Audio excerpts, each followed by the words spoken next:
Queria falar um pouquinho sobre Flamengo e Palmeiras. Estamos apenas no início do programa e vocês já citaram 3 vezes como sendo os bons exemplos do futebol brasileiro.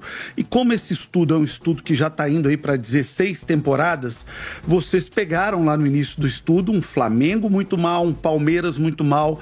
Queria que vocês falassem um pouquinho sobre a mudança desses dois clubes e aonde vocês enxergam a transformação para que os dois tenham se tornado aí um bom exemplo ou 2 bons exemplos para o futebol do Brasil.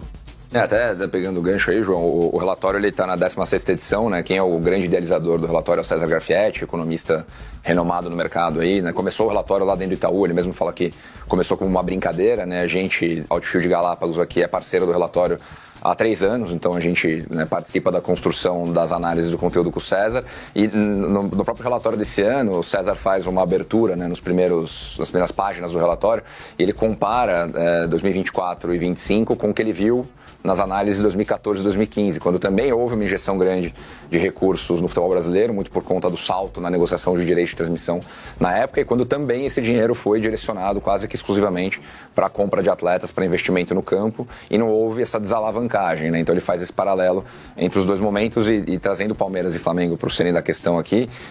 Se você pega os demonstrativos ali de Palmeiras e Flamengo em 2013 e 2016, eles gastaram quase zero com compra de jogador. Claro que tem, né, a parte de folha de pagamentos, tem que pagar os salários em dia, né, para construir sua reputação no mercado, mas gastaram quase zero nesse período, ao passo que foram usando o dinheiro que sobrava em caixa para se desalavancar até o momento que, de 16 para frente... Ou seja, não tinha CAPEX, era só OPEX. Exato. No linguajar, né, do mercado financeiro aí, CAPEX zero, OPEX, né, rodando normal, até o momento que eles conseguiram reduzir a alavancagem para quase zero, e aí como clubes que estavam sendo bem geridos conseguiram acelerar a receita, o que aconteceu? Começou a sobrar dinheiro em caixa. Esse dinheiro em caixa começou a ir para o core business, que é o futebol, para comprar jogadores, até o ponto de um Palmeiras estar aí comprando, né, um dos principais jogadores do futebol brasileiro de um rival, por 140 milhões de reais, no caso do Paulinho com o Atlético Mineiro.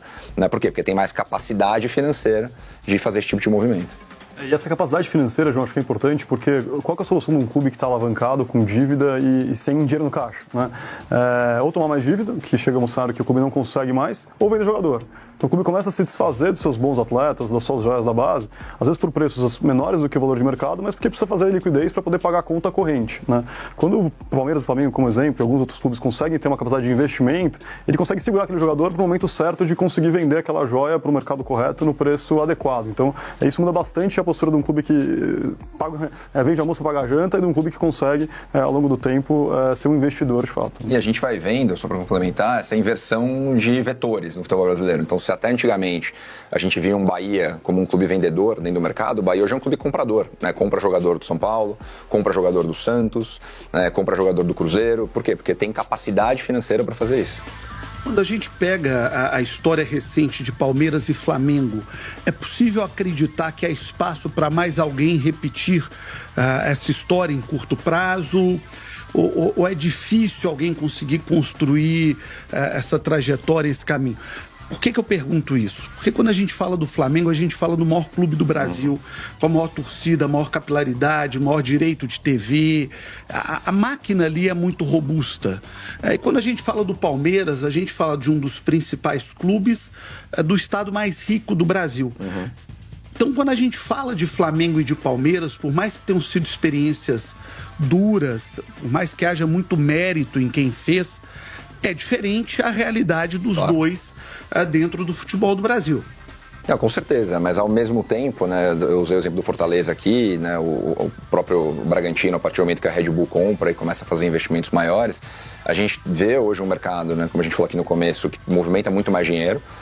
Então a tecla que a gente bate é que se Palmeiras e Flamengo levaram ali 7, 8 anos para conseguir terminar esse movimento e descolar de todo mundo, começar a ter uma capacidade financeira muito superior aos demais, com que esse movimento de dinheiro hoje, para os clubes que têm uma massa crítica relevante de receita, ali, faturamento de 250, 300 milhões de reais para mais, é possível fazer isso em menos tempo até, porque você tem mais dinheiro entrando, você tem a capacidade de usar esse dinheiro que entra para se desalavancar, tomar um remédio amargo ali por 2, 3 anos, até que você começa a reduzir suas despesas financeiras, reduzir endividamento, sobra mais dinheiro no caixa, que é exatamente o processo pelo qual o São Paulo está tentando passar agora, né, colocando um teto de gastos, né, a gente participou da operação lá junto com o São Paulo, tanto o Outfield quanto o Galápagos, e foi muito debatido isso internamente no clube, né, o São Paulo precisa ter um teto para investimento no futebol nesse período em que ele está se desalavancando financeiramente. E da mesma forma que a gente tem o exemplo do São Paulo, a gente conversa muito com outros clubes que estão tentando fazer caber. Aí o desafio do gestor é conseguir equacionar, né, esse fazer caber e esses 2, 3 anos de remédio amargo versus uma pressão por resultado da torcida do outro lado.